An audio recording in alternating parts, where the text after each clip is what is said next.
जय तल सद्गुरु प्रभु महाराज को जय। गुरुर्ब्रह्मा गुरुर्विष्णु गुरुर्देवो महेश्वरः गुरु साक्षात् परब्रह्म तस्मै श्री गुरवे नमः। जय तल सद्गुरु प्रभु महाराज को जय। श्री अल्लाह गुरु स्वामी की, श्री अल्लाह गुरु स्वामी की, श्री अल्लाह गुरु स्वामी की। ఈరోజు ఎల్లయ్య గురుస్వామి వారి యొక్క మండల ఆరాధన కార్యక్రమం ప్రారంభమైంది.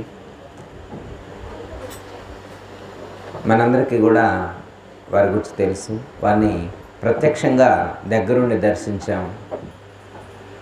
వారి యొక్క జీవన విధానం కానీ, వారి యొక్క ఆచరణ విధానం కానీ, వారి యొక్క మనోభావాలు ఇవన్నీ చూసినప్పుడు మనకేమనిపిస్తుంది అంటే, అయ్యో ఇంత గొప్పగా మనం జీవించగలమా అని మనకు అనిపిస్తుంది. ఎందుకంటే ఈ లోకంలో చాలామంది మహాత్ములను దర్శించినప్పుడు మహాత్ముల జీవన విధానం ఈ లోకానికి ఆదర్శవంతంగా ఉంటుంది. లోకానికి ఆదర్శవంతంగా ఉంటుంది. మనం ఎప్పుడైనా ఏమనుకుంటామంటే, మహాత్ములు బయట ఉండాలనుకుంటాం కానీ మన ఇంట్లో ఉండాలనుకోం. మహాత్ములు బయట ఉంటే సంతోషిస్తాం. అదే ఆ మహాత్ముడు మన ఇంట్లో ఉన్నాడు అనుకోండి, మనం యాక్సెప్ట్ చేయగలుగుతామా, సంతోషించగలుగుతామా? సపోజ్ ఉదాహరణకి స్వామి వివేకానంద ఉన్నారనుకోండి. వారి గురువుగారి పేరు ఏం పేరు? రామకృష్ణ పరమహంస. శ్రీ రామకృష్ణ పరమహంస వారి యొక్క శిష్యుడు స్వామి వివేకానంద. వివేకానంద స్వామి సన్యాసం తీసుకున్నారు. మరి వాళ్ళ తల్లిదండ్రులు అనుమతించారు. తను కూడా ఇష్టపడ్డాడు. ఈ సమాజానికి సేవ చేయాలనుకున్నారు. సన్యాసం తీసుకున్నారు. బాల్యంలోనే, అతి తక్కువ వయసులోనే ప్రపంచ దేశాలని తిరిగి భారతదేశం యొక్క ఖ్యాతిని ప్రపంచం మొత్తానికి కూడా చాటి చెప్పారు మహాత్ములు. మన ఇంట్లో మన పిల్లవాడు కానీ ఎవరైనా కానీ సన్యాసం తీసుకుంటా అంటే, అసలే మరి తీసుకోనైనా మరి అల్లయ్య గురుస్వామి మరి తిరుగు, నువ్వు సన్యాసం తీసుకో పంపిస్తాను అని చెప్పి 10 ఏట తీసుకొచ్చి గురుస్వామికి అప్పచెప్పగలుగుతామా? మన పిల్లగాడిని అయితే అప్పచెప్పం. కానీ మరి గురువుగారు కుటుంబ సభ్యులు ఎంత సేవ చేస్తారు? ఇప్పుడు విజయలక్ష్మి గారు కానీ, వాళ్ళ చెల్లెలు కానీ, వాళ్ళ అందరూ మనం చూస్తాం కదా, ఎంతో సేవ చేస్తున్నారు కదా, ఎంతో త్యాగం చేశారు కదా. మరి గురువుగారు మాత్రం ఎంత త్యాగం చేశారు? ఎంత కష్టపడ్డారు? ఈ భక్తులను ఉద్ధరించాలనేటువంటి తపనతో అంత కష్టపడ్డారు కదా. మరి మన ఇంట్లో మనం ఎప్పుడైనా అంత కష్టపడతామా? మన ఇంటికి చుట్టాలు 10 మంది వచ్చారనుకోమ్మా, ఒక రోజు ఉన్నారనుకో, ఏం కాదులే ఇంకో 4 రోజులు ఉంటే బాగు, చుట్టాలు ఒక రోజుకే పోతారా, ఉండండి పిన్నామని అంటామా? సరే, మొహమాటానికి అన్నా కానీ రేపు ఉదయం బస్సు ఉంది పిన్నామా, మీకు 8ంటికే బస్సు ఉంది అంటే పొమ్మన్నట్ట ఉండమన్నట్ట. అంటే 10 మంది చుట్టాలు మన ఇంటికి వస్తే ఒక్కరోజు ఉంటేనే రేపు ఉదయం 8ంటికి బస్సు ఉంది అంటే వెళ్ళమని చెప్పినట్టే కదా.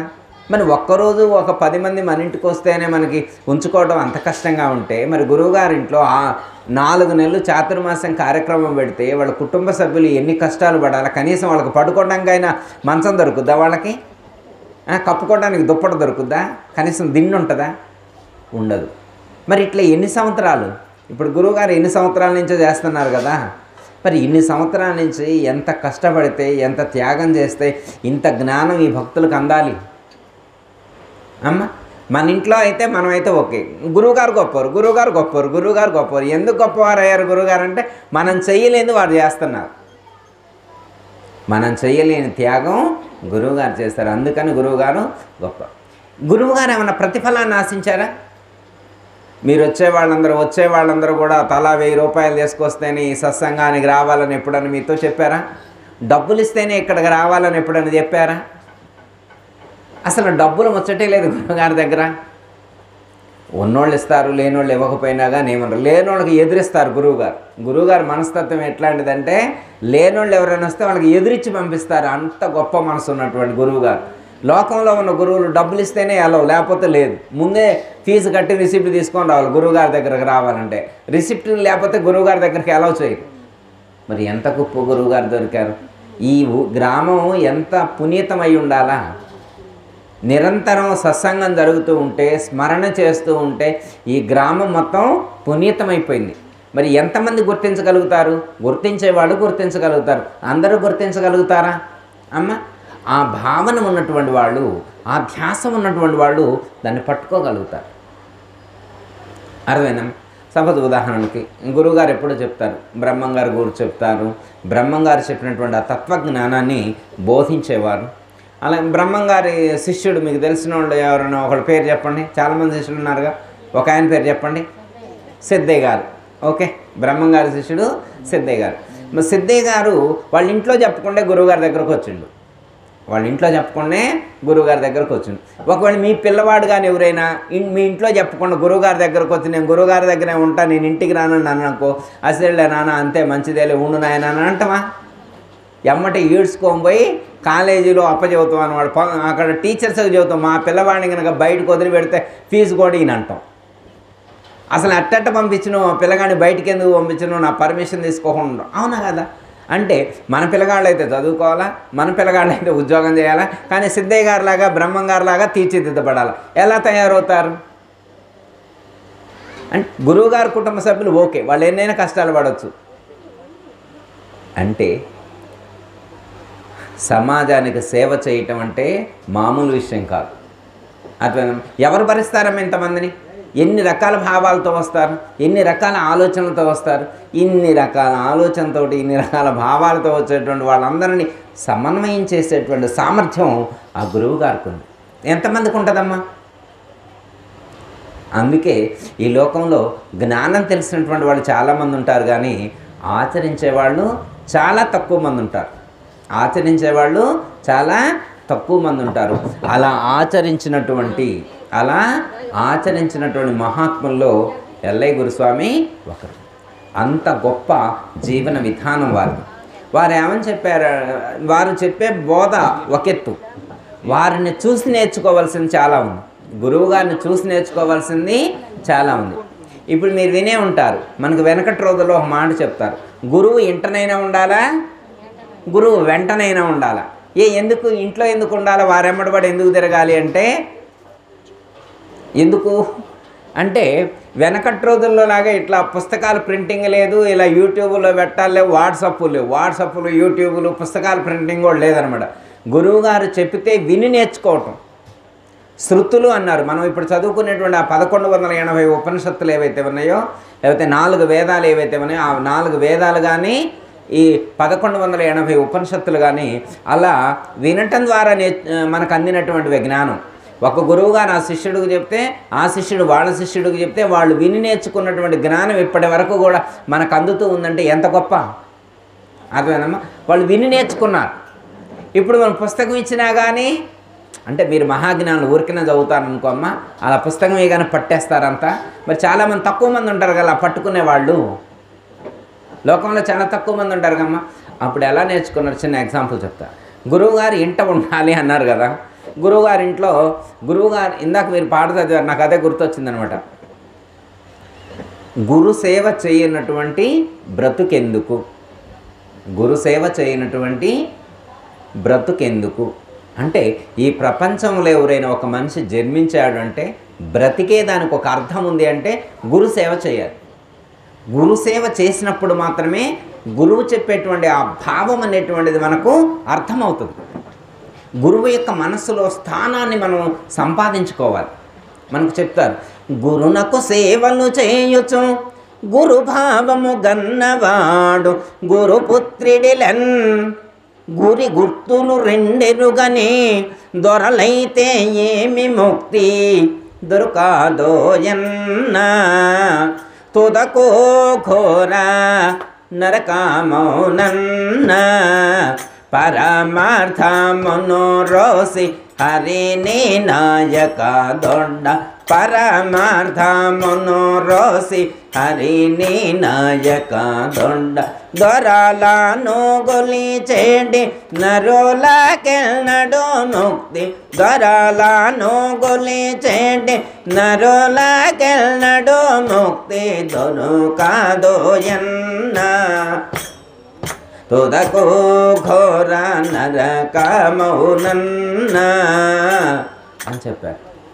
అంటే అమ్మ ఇందాక చెప్పా కదా, వెనకటి రోజుల్లో గురువుగారు వెంట ఉన్నప్పుడు గురువుగారికి మనస్సులో ఎప్పుడైనా ఒక ఆలోచన కలిగిందనుకో వెంటనే శిష్యుడిని లేపి చెప్పేవారు, ఎక్కడుంటే అక్కడే చెప్పేవారు. పొలానికి వెళ్తున్నారు, ఆ పొలానికి వెళ్ళే మధ్యలో గురువుగారికి ఒకటి గుర్తొచ్చింది, వెంటనే అక్కడే శిష్యుని కూర్చోబెట్టి చెప్పేవారు, నాయన ఇంటికి బా నాయన, ఆ పీఠం కాడ కూర్చొని చెబుతాను లేదు. అర్థమైందమ్మా? భోజనం చేస్తున్నారు, అప్పుడు గుర్తొచ్చింది, అప్పుడు ఆపి నాయన ఇదిగో అని చెప్పేవారు. గురువుగారు పడుకొని నిద్రపోతున్నారు. తెల్లవారుదామున 3:30కి బ్రహ్మముహూర్తంలో గురువుగారు లేశారు. ఎమ్మటే గురువుగారికి ఒక ఆలోచన కలిగిందనమాట. సుషుమ్నానాళ్ళలో నుంచి ప్రాణాన్ని ఎలా పైకి రేచించాలి, ఎలా రేచకం చేయాలి అనేటువంటిది ఒక ఆలోచన, ఒక కొత్త ఆలోచన కలిగింది. వెంటనే శిష్యుడిని అప్పుడే లేపి, నిద్రపోతున్నాడు, ఎందుకంటే రాత్రంతా సేవ చేసి గురువుగారికి లేదా కుటుంబానికి కానీ ఆశ్రమంలో ఎంతో సేవ చేసి అలసిపోయి నిద్రపోతున్నాడు. ఆ టైంలో గురువుగారు నాయనా శిష్య అన్నారు.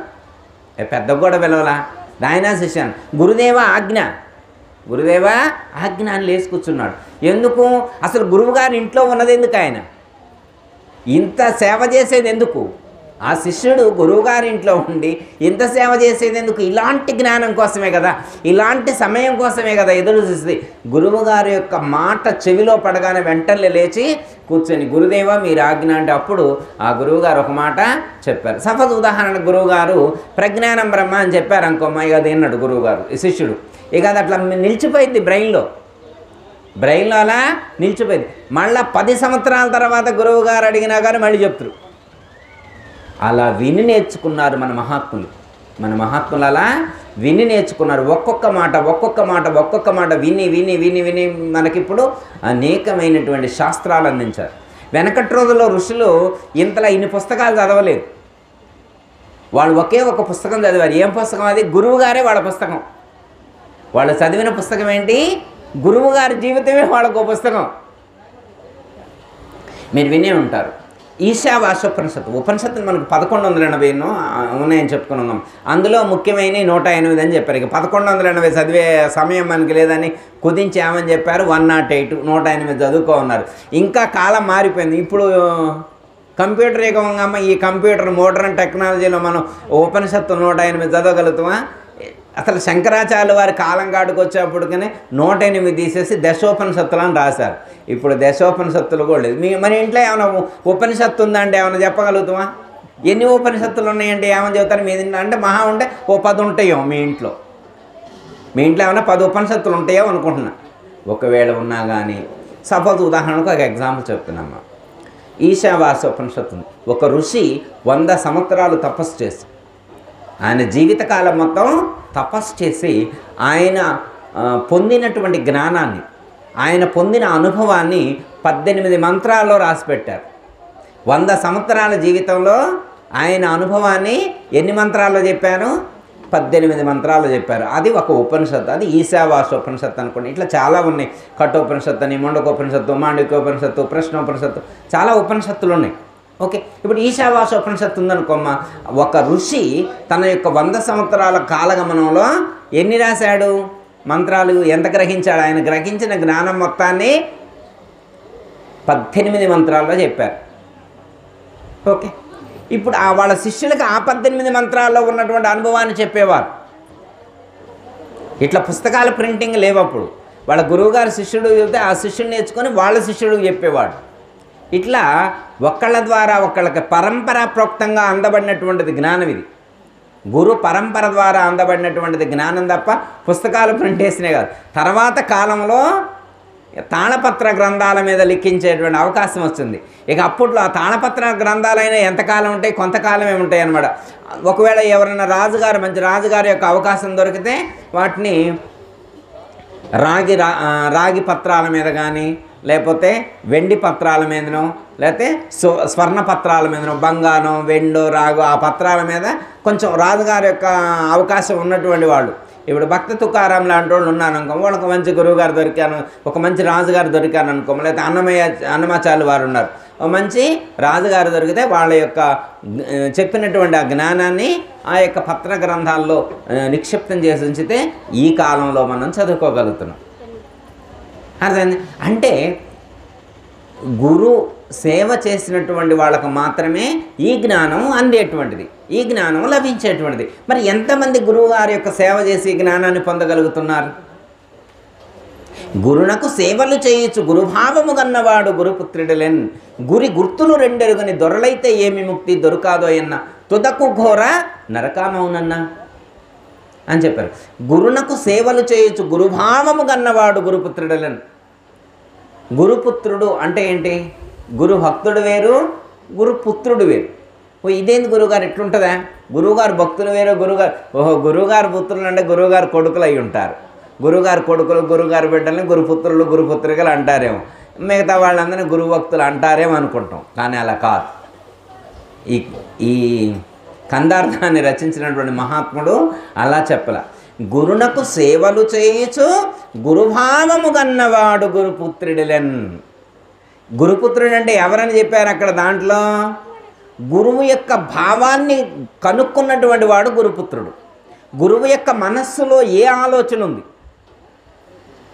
సపోజ్ ఉదాహరణకమ్మా, గురువుగారు అక్కడ కూర్చొని ఉన్నారు, గురువుగారు మంచినీళ్ళు తాగాలని ఒక ఆలోచన కలిగింది అనుకోమ్మా.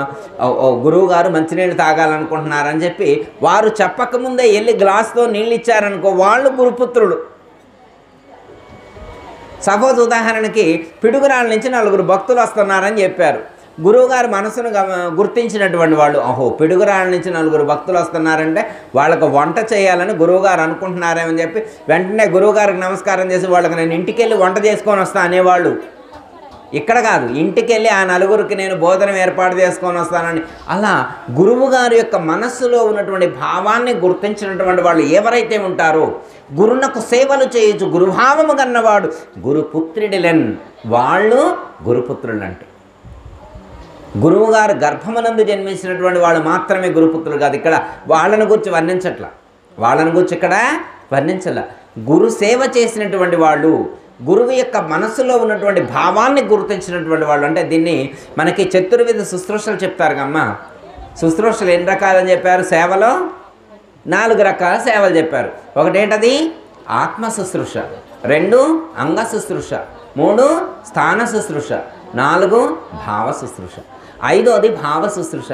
అంటే ఇది కూడా ఒక సేవ చేయటమే. గురువుగారి యొక్క మనసులో ఉన్నటువంటి భావాన్ని గుర్తించి సేవ చేయటం ఏదైతే ఉందో ఇది గొప్ప విశేషమైనటువంటి సేవ. ఇది మనకు చెప్పబడినటువంటి 4 రకాల సేవలో హయ్యెస్ట్ ఇదే అన్నమాట. హయ్యెస్ట్ ఇది. గురువు గారి యొక్క మనస్సులో సుస్థిరమైనటువంటి స్థానాన్ని సంపాదించుకునేటువంటి ప్రయత్నం శిష్యుడు చేయాలి. మిగతా లోకంలో ఉన్నటువంటి వాళ్ళందరితో సంబంధం లేదు. ఎవరికి ఉంటుంది సంబంధం? ఎవరెవరికి సంబంధం? గురువుకి శిష్యుడికి మాత్రమే సంబంధం. ఎందుకని? గురువుగారి యొక్క మనసులో ఎందుకు స్థానాన్ని ఏర్పాటు చేసుకోవాలి అంటే, ఏ శిష్యుడైతే గురువు యొక్క మనస్సులో సుస్థిరమైనటువంటి స్థానాన్ని సంపాదించుకుంటాడో ఆ గురువుగారి యొక్క అనుగ్రహాన్ని పొందుతాడు ఆ శిష్యుడు. ఎవరికైతే గురువు యొక్క అనుగ్రహం ప్రసరితమవుతుందో అట్టి శిష్యుడు తరించిపోతాడు. మీరు వినే ఉంటారు, భాగవత కృష్ణ ప్రభులు వారు కందార్థం చెప్తారు. ఒక్కసారి ఈ సందర్భంగా మీకు గుర్తు చేస్తారు. గురువు యొక్క సంకల్పానికి ఎంత శక్తి ఉంటుంది అనేటువంటిది ఒక్కసారి మీకు గుర్తు చేస్తారు. తాబేటి తలపు చేతను తాబేల్ పిల్లల క్షుదార్తి తొలగుట తెలియను, తాబేటి గర్భమందున తాబేలై పుట్టకున్న తరమైతురులకు సద్గురు బోధ టరయైతరులకు ఏ బాధలేరు కానీ ఈ బోధ గలవారి చేబోధ పడయాక చేకోన దలిచితే తరమైతరులకు సద్గురు బోధ టరయైతరులకు అని చెప్పారు. ఈ సృష్టిలో తాబేలుకి ఒక విశేషమైనటువంటి ప్రకృతి ధర్మం ఒకటి ఉన్నది, విశేషమైన ధర్మం ఒకటి ఉందన్నమాట. మిగతా ప్రాణులకు లేదు. ఒక్కో ప్రాణికి ఒక్కో ధర్మం ఉంటుంది. తాబేలుకు ఒక విశేషమైనటువంటి ధర్మం ఉంది. ఏమిటా విశేషమైనటువంటి ధర్మం అంటే అమ్మ, తాబేలు గుడ్లు పెట్టి మేత కోసం సముద్రంలో నీళ్ళల్లో వెళ్తుందన్నమాట. సముద్రంలో వెళ్ళిపోతుంది. కొంతకాలం అయిన తర్వాత ఆ గుడ్లు పగిలి ఆ తాబేలు పిల్లలైన తర్వాత అవి ఆ తల్లి కోసం తహతహలాడుతూ తల్లి ధ్యాసలోనే ముందుకు వెళ్తాయి. తల్లి ధ్యాసలోనే ముందుకు వెళ్తాయి. ఆ పిల్లలు పుట్టిన క్షణం నుండి, పుట్టిన కాడి నుంచి కూడా వాడి ధ్యాస అంతా వేటి మీద ఉంది? తల్లి మీద ఉంది. తల్లి తాబేలు మీద ఉంది. అయ్యో మా తల్లి ఎక్కడుంది, తల్లి ఎక్కడుందని ఎత్తుక్కుంటూ అవి ముందుకు వెళుతూ ఉంటాయి. తాబేలు ఎప్పుడో వెళ్ళిపోయింది కదా, గుడ్లు పెట్టి ఎప్పుడో వెళ్ళిపోయింది. కొంతకాలం అయిన తర్వాత తాబేలుకి మనసులో స్ఫురించింది, అయ్యో నా పిల్లలు అక్కడ ఉన్నారు కదా, నేను వదిలిపెట్టొచ్చా, మర్చిపోయొచ్చా, మరి వాటికి ఆకలి అవుద్దేమో, వాటి ఆకలి ఎలా తీరుద్ది అని చెప్పి, వాటి ఆకలి తీరాలి అని చెప్పి ఒకసారి మనసులో సంకల్పం చేస్తుంది. తాబేలు ఎప్పుడైతే మనసులో సంకల్పం చేసిందో అప్పుడే ఆ పిల్లల యొక్క ఆకలి తీరిపోయింది. ఎలా తీరిపోయిందని, ఇది ప్రకృతి ధర్మం. ఈ ప్రకృతిలో భగవంతుడు తాబేలు యొక్క ఆ ప్రాణికి ఇలాంటి విశేషమైనటువంటి ధర్మాన్ని, విశేషమైనటువంటి సంకల్ప శక్తిని ప్రసాదించారు. తాబేలు ఎప్పుడైతే సంకల్పం చేసిందో వాటి తాబేలు పిల్లల యొక్క ఆకలి గురించి ఎప్పుడు సంకల్పం చేస్తే అప్పుడే వాటి యొక్క ఆకలి తీరిపోయింది. మరి ఆ తాబేలు పిల్లల ఆకలి తీరింది కదా, ఆ తాబేలు పిల్లలు ఎక్కడైతేనో ఆ తాబేలు పిల్లల పక్కనే ఎండ్రకాయలు ఉన్నాయంట, పీతలు ఉన్నాయంట, చేపలు ఉన్నాయంట, జలగలు ఉన్నాయంట. మరి వాటి ఆకలి తీరిద్దే? ఎందుకు? మరి ఆ తాబేలు పిల్లల పక్కనే ఇవి కూడా తిరుగుతున్నాయి, ఈ జలచరాలు కూడా ఆ జలచరం పక్కనే తిరుగుతున్నాయి కదా, మరి వాటి ఆకలి ఎందుకు తిరగలేదు? వాటి ఆకలి ఎందుకు తీరలేదు అంటే, తాబేలై పుట్టకున్న తరమైతులకు ఎప్పుడైనా కానీ ఒక చేప వచ్చి మీకు ఆకలి ఎట్లా తీరింది కూడా నాకు కూడా ఇట్లే ఆకలి తీరాలని చెప్పి, ఆ చేప అంటే ఏమని చెప్తున్నారు అంటే, నీ ఆకలి తీరాలంటే నువ్వు కూడా మళ్ళా తాబేలై పుట్టాలి. తాబేటి గర్భమందున తాబేలై పుట్టకున్న తరమైతులకు, మళ్ళా ఆ చేప ఆ జలగకు ఆకలి తీరాలంటే అదేం చేయాలా? మళ్ళీ తాబేలు గర్భంలో జన్మించినప్పుడు మాత్రమే దాని యొక్క ఆకలి తీరు. అలాగే గురువుగారు ఉపదేశం ఇచ్చారు. శిష్యుడు బెంగళూరులో వెళ్ళి ఉంటుండు. గురువుగారు కొత్తపాలెంలో ఉన్నారు, శిష్యుడు బెంగళూరులో ఉన్నారు. మరి గురువుగారు శిష్యుడి దగ్గర వెళ్ళడానికి గురువుగారు కుదరట్లా, శిష్యుడు ఇక్కడికి రావడానికి శిష్యుడు కుదరట్లా. శిష్యుడు మాత్రం నిరంతరం గురువుగారి యొక్క ధ్యాసలోనే ఉన్నాడు, గురు ధ్యానంలోనే ఉన్నాడు. కూర్చున్న గురువుగారిని స్మరిస్తున్నాడు, నిల్చున్న గురువుగారిని, పడుకున్న నిల్చున్న ప్రతి క్షణం కూడా గురు ధ్యాసలోనే, గురువు యొక్క ధ్యానంలోనే ఉన్నారు. అలా గురువు యొక్క ధ్యానంలో నిరంతరం ఉన్నటువంటి శిష్యుడు ఎవరైతే ఉంటారో ఆ శిష్యుని గురించి రోజు గురువుగారు అనుకోవక్కల. ఎప్పుడో ఒకసారి గురువుగారికి మనసులో ఆ శిష్యుడి మీద ఒక ఆలోచన తట్టుద్ది.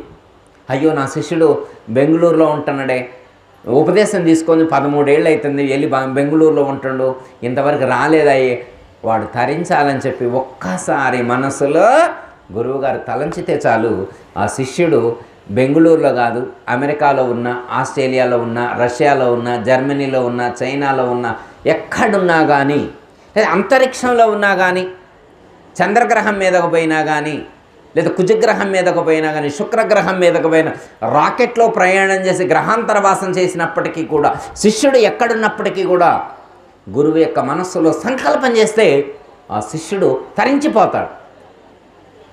అందుకే శిష్యుడు ఏం చేయాలా? గురువు యొక్క అనుగ్రహాన్ని పొందేటువంటి ప్రయత్నం చేయాలి. ఏ శిష్యుడైతే గురువు యొక్క అనుగ్రహాన్ని పొందడం కోసం ప్రయత్నం చేస్తాడో, అలా ప్రయత్నం చేసినప్పుడు ఆ గురువు యొక్క అనుగ్రహం ఒక్కసారి ఆ శిష్యుడి మీద ప్రసరితమైన చాలు, ఆ శిష్యుడు తరించిపోతాడు. గురువుగారు రోజు అనుకోవక్కల శిష్యుని గురించి గురువుగారు రోజు అనుకోక్కల, ఏ ఒక్కరోజు అనుకున్నా చాలు. ఏ బాధ లేరు కానీ ఈ బోధ గలవారి చేబోధ పడయాక చేకోన దలచితే తరమైతులకు సద్గురు బోధ టరయితరులకు. ఇప్పుడు ఎల్లయ్య గురుస్వామి ఉన్నారు, వాళ్ళ శిష్యుడు ఒక ఆయన బెంగళూరులో ఉన్నారు. ఇప్పుడు ఎల్లయ్య గురుస్వామి సంకల్పం చేస్తే ఆ శిష్యుడికి జన్మరహితం అయిద్దా కాదా? అయింది కదా. మరి ఆ శిష్యుడి ఇంటి పక్కనే 4-5 ఉన్నారు, వాళ్ళకి జన్మరహితం అయిద్దా? కాదు. 100 మంది ఉన్నారు ఆ శిష్యుడి పక్కన, అదే ఆఫీసులో. ఈ గురుస్వామి యొక్క శిష్యుడు పనిచేసేటువంటి ఆఫీసులో 100 మంది టీం పనిచేస్తున్నారు. మరి ఆ 100 మంది టీంలో ఎవరికైనా జన్మరహితం అయిద్దా? ఎవరికీ కాదు. ఎవరికవుద్ది? ఈ ఒక్కడికి మాత్రమే జన్మరహితం ఉంది. ఎందుకు? ఈ అబ్బాయికి ఎందుకు జన్మరహితం అయిందంటే అతడు గురుస్వామి యొక్క శిష్యుడయ్యాడు, పుత్రుడయ్యాడు, జ్ఞానాన్ని పొందాడు.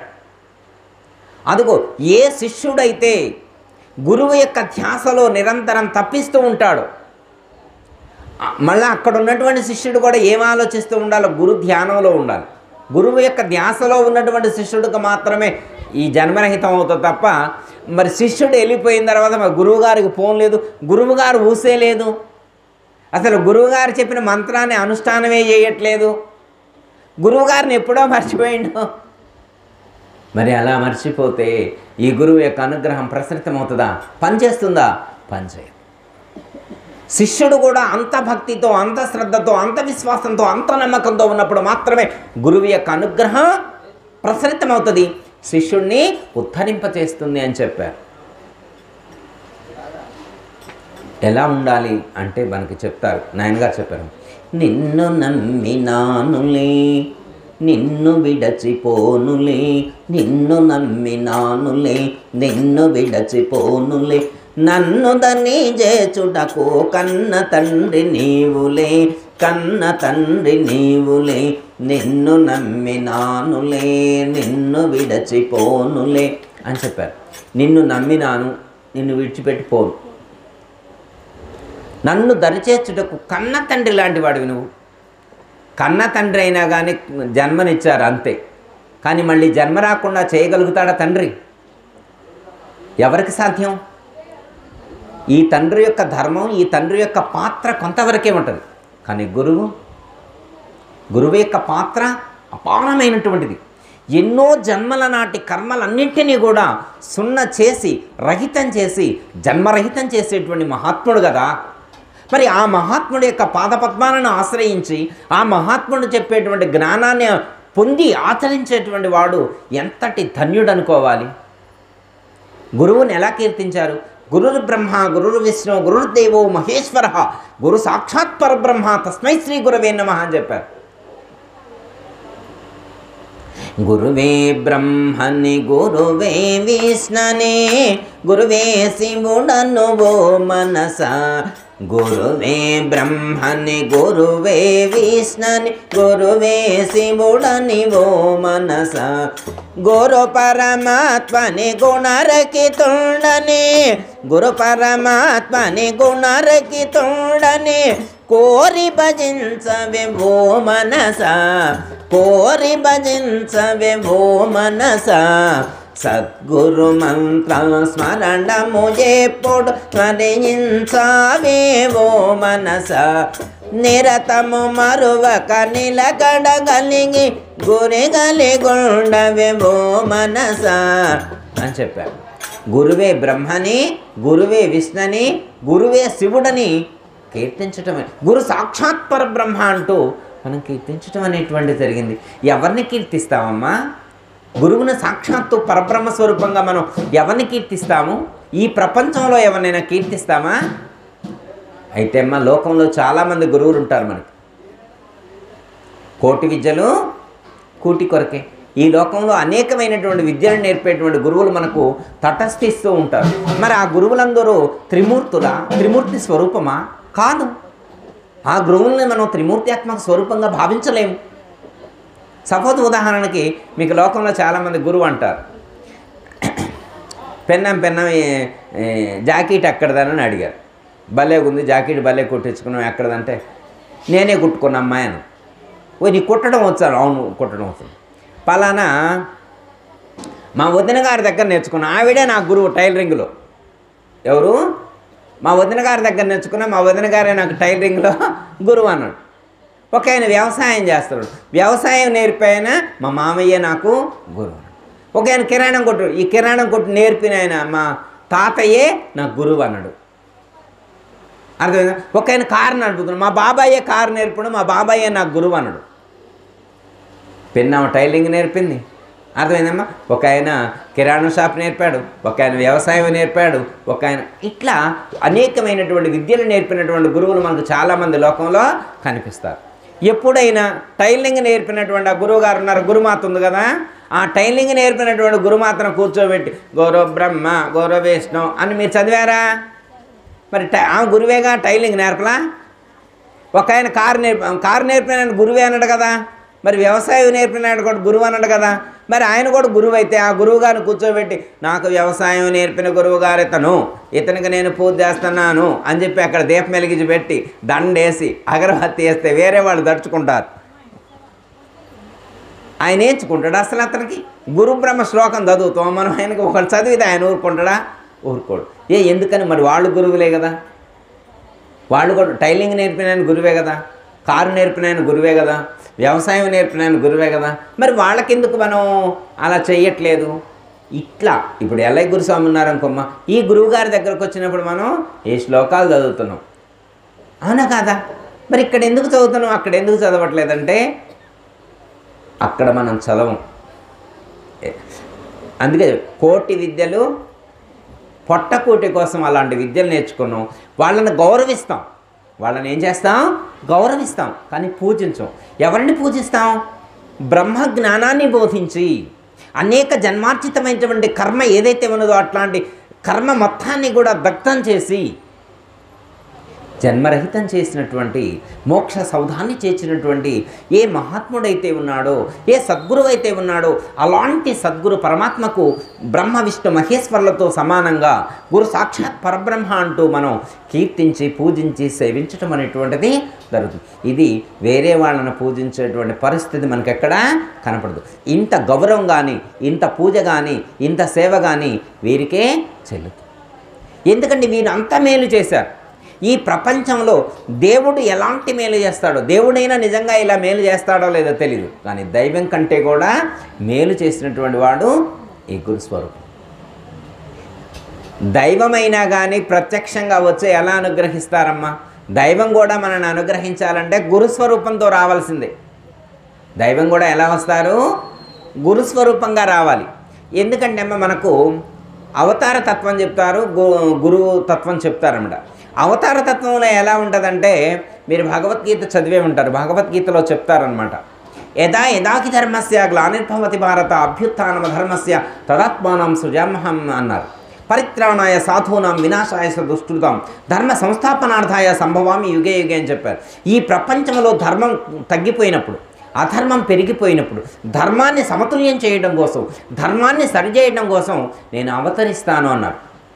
సాధు సజ్జనులను రక్షించడం కోసం, దుష్టులైనటువంటి రాక్షసులను సంహరించడం కోసం ప్రతి యుగంలో కూడా నేను అవతరిస్తాను అని చెప్పారు.